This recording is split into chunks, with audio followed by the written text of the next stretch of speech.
Você sabe o que é o conselho consultivo e o tanto que isso pode te ajudar na sua jornada a implementar os seus principais processos de governança e te gerar valor e sucesso? Fique com a gente que nós vamos falar sobre isso hoje.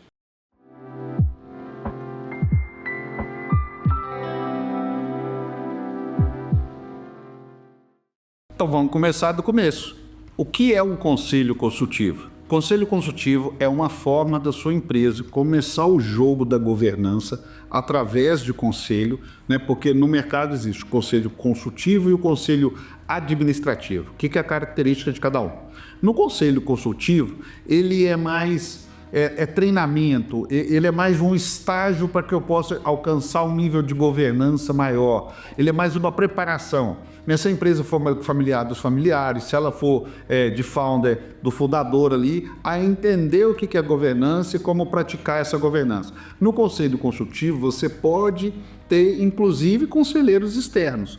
Qual que é a diferença? Um conselheiro administrativo, quando ele está, no board da empresa, ele, inclusive, os bens dele pessoais estão em risco, inclusive o aspecto criminal. Quem acompanha os noticiários, quando você pega uma grande fraude, um evento catastrófico, e que o conselho administrativo não agiu para evitar aquilo de alguma forma, não ter consenso ou burlou, ele vai ser caracterizado como crime, ele vai ter os bens penhorados, ele vai participar ali daquele problema como um agente direto. Costuma-se, inclusive, o conselheiro administrativo ir preso antes dos executivos. Tá? Então, assim, é como se ele participasse diretamente ali dos problemas. E para isso, obviamente, esses conselheiros administrativos, aí tem diversas situações de graduação dessas pessoas, a gente que apresenta o IBGC, que é um órgão que nos permite ser conselheiro de multinacionais. Então, é um jogo maior, um jogo mais profissional, onde você tem que ter ritos e organizações condizentes com o conselho administrativo para ter linhas de defesa para aquela instituição. Já o conselho consultivo, você já pode ali não estar tão dentro do jogo da burocracia, do rito e daquilo que demanda para um conselho administrativo. Mas você tem que ter a seriedade, o comprometimento e o propósito para chegar lá. Então, foi uma forma que o mercado criou, falou assim, cara, em vez de eu pular de 0 a 100, eu vou fazer uma celeridade para que essa governança possa ter cadência, entender, tomar consciência, entender. Vou dar um exemplo prático. Às vezes você tem ali dentro da empresa 2, 3, 5 sócios que são da família. Nem todos estão prontos para ser executivos, mas estão dentro do negócio. Através de um conselho consultivo, você já pode começar a entender quais são primordiais para o negócio em cada cadeira, qual se level que vai ser para cada um da família, os que vão continuar na empresa, os que vão para conselho, e já ir deliberando reuniões e formatos que vão tratar de aspectos de conselho, budget, planejamento estratégico, trazendo aquelas pessoas para esse assunto mais estratégico e menos operacional, já tirando eles de executivo, nem sempre você faz, então você tem que contratar no mercado, colocar um para fazer a transição, e o conselho consultivo ele te permite que você possa, durante essa jornada, se preparar melhor sem partir para um jogo tão sério e tão importante igual já é o conselho administrativo. O conselho consultivo, na maioria das vezes, quem faz parte dele são os próprios executivos, se for fundador, sócio, às vezes os próprios sócios, mas que deveria ser sempre mentorado por um agente externo, de preferência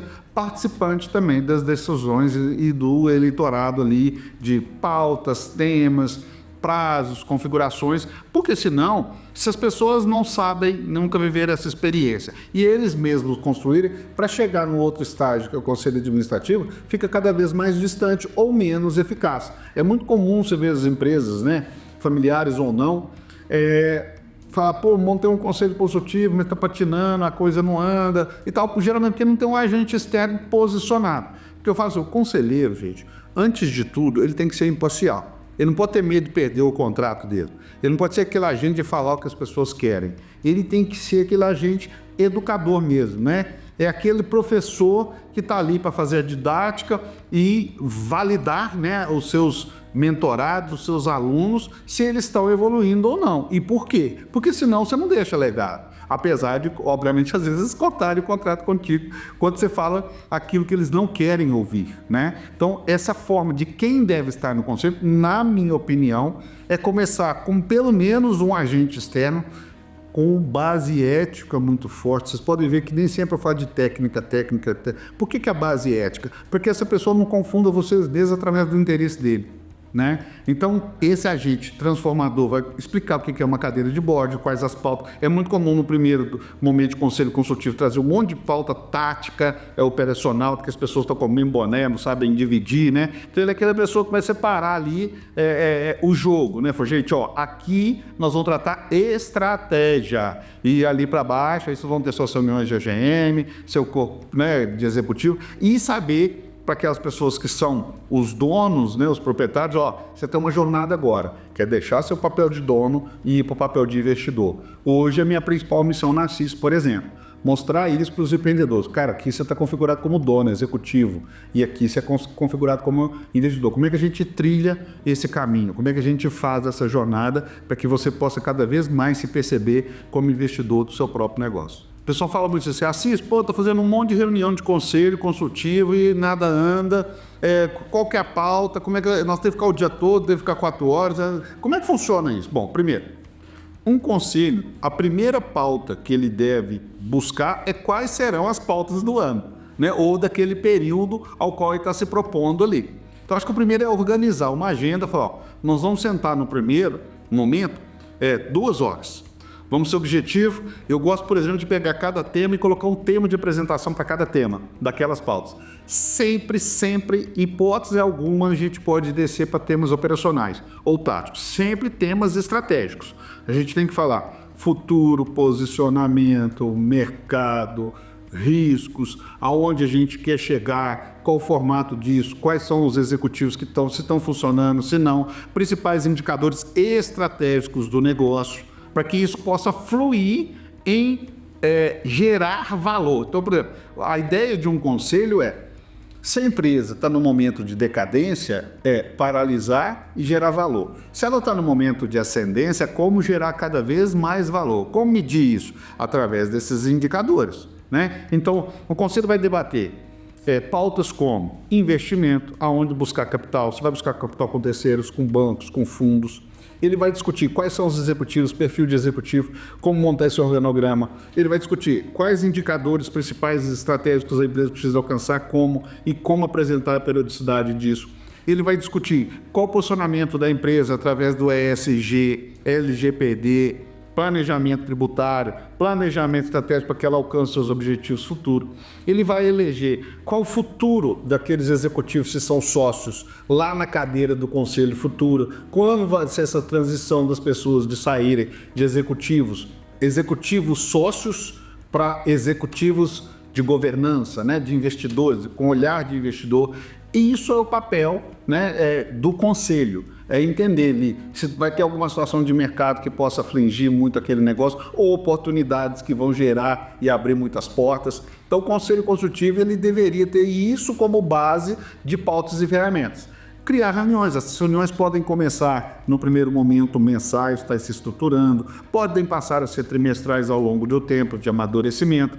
Você pode ter também pautas urgentes, caso aconteça. Por exemplo, chegou o investidor, vai ter uma mudança brusca de mercado, aconteceu um fato relevante, né? Você pode trazer esse conselho a reuniões que não estão ali naquele board, né, de agendas feitas. E também você pode, através disso, já propor. O conselho vai ficar tanto tempo, como é que eu vou mudar os próprios conselheiros, de quanto em quanto tempo eu tenho que trocar, quanto tempo que eu vou realizar o acordo de acionista, eu vou ter seguro para os sócios ou não, como é que fica a parte da família, né, que é herdeira daquele negócio, vai ter planejamento sucessório ou não. Então, as pautas e o tempo vai demandar de acordo com o crescimento do negócio e com o próprio crescimento dos conselheiros ali de entender esse jogo. O ideal é que ela seja objetiva e que ela tenha um tempo determinado, um período determinado, mesmo que em cada fase isso possa mudar. E uma dúvida que é comum, né? As pessoas falam, quanto que custa um conselho consultivo, quanto que custa um conselho administrativo? Obviamente, pela responsabilidade que um conselho administrativo tem, ele vai ter, né, um investimento maior do que um conselho consultivo. Mas o conselho consultivo hoje, você tem diversas ferramentas acessíveis. Hoje você pode buscar conselheiros que estão dentro de determinadas instituições em plataformas digitais que vão te dar atendimento de forma bem acessível e tem pessoas ali com bastante experiência. Uma outra forma, quando uma startup, uma empresa ainda pequena, mas em franco crescimento, participar desses conselheiros tem resultado fazendo um contrato de vesting, por exemplo, né? Você pode começar através do conselho consultivo, remunerando conselheiros de forma mais acessível do que seria um mercado para conselheiros administrativos. Você pode criar política dentro do budget e de investimentos quanto a isso, né? Tratando só, então, peraí, vamos regular a hora, porque dentro de uma determinada hora aquele valor é menor e ir tomando passo a passo de acordo com o seu budget for permitindo que isso aconteça. Então, hoje, buscar esse tipo de conhecimento e de estruturação dentro do seu próprio negócio, ele ficou bem acessível, de fato, e às vezes com pessoas muito sérias. Eu sempre peço, né, obviamente, a melhor forma de você medir isso é buscar referência, buscar track record, né, e entender o pilar ético que cada um vai ter ali dentro do seu negócio, para que aquilo também não vire só uma cabide de emprego para aquele conselheiro, né? Ele tem que trazer inovações, ele tem que estar no mercado, ele tem que ter muitas situações, porque senão colabora pouco com o seu crescimento, se ele não estiver ativo aí, vendo muita coisa, entendendo como que está acontecendo, quais são as inovações, o que o público está querendo, para te trazer esse know-how junto àquilo que você já está fazendo aí com o seu propósito aí de negócio.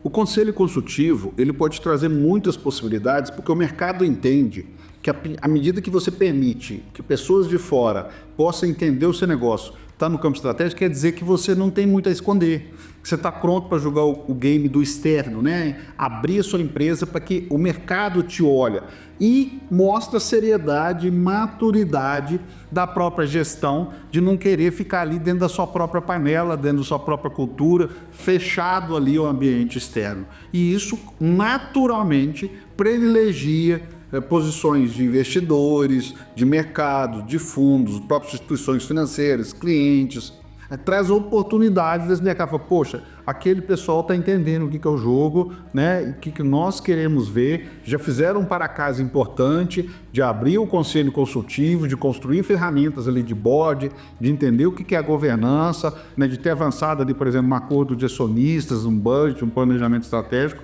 que é o que vai viabilizar o seu futuro, né? Resumidamente, o mercado, o que você construiu até agora é importante, é uma base, é um pilar para que ele possa te avaliar, mas ele está muito mais interessado no que você vai ser do que no que você construiu, né? Você comprar ações de empresa. Você vai comprar ações da empresa que construiu tudo até agora, o que vai gerar para frente? Geralmente os dois, né? Então, se a empresa construiu muito agora, mas não tem projeto nenhum futuro, opa, peraí, eu vou pôr meu dinheiro em outro lugar, né? E o mercado vai te olhar muito para isso. Então, é de fato um posicionamento importante que gera valor e que vai também fazer muitas das pessoas sair fora da caixinha dela de conforto e comodidade do dia a dia. Deixe seus comentários, compartilhe esse vídeo, né? É um assunto que todo mundo busca, às vezes não compreende, eu dei que tem o beabá mesmo, para que a gente possa trazer novos temas e entender, né, junto com vocês aí o que vocês procuram, que a gente possa contribuir com a nossa experiência. Ative o sininho e nos siga nas demais redes sociais.